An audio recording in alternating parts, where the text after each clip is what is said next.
Is 11/16/23 2004 Acura MDX, 156,000 miles.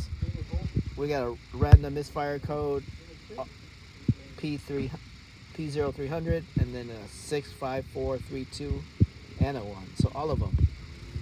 So now this is what the engine looks like. This is what the engine looks like before you start it.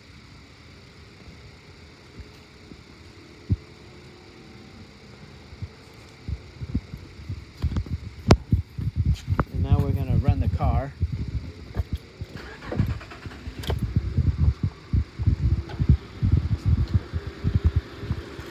So this is how it sounds like it runs. You say the car have no power? Huh?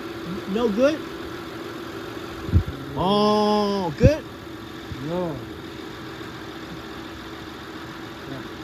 No good. Drive bad? When did you press the gas? Yeah, let's press the gas. See if it sounds like it's...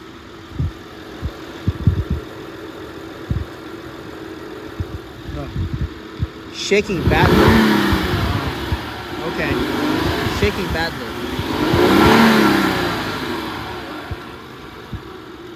Okay, you can shut it down. All right. I thought there's power. Multi-system is fire. Got it. Sounds good.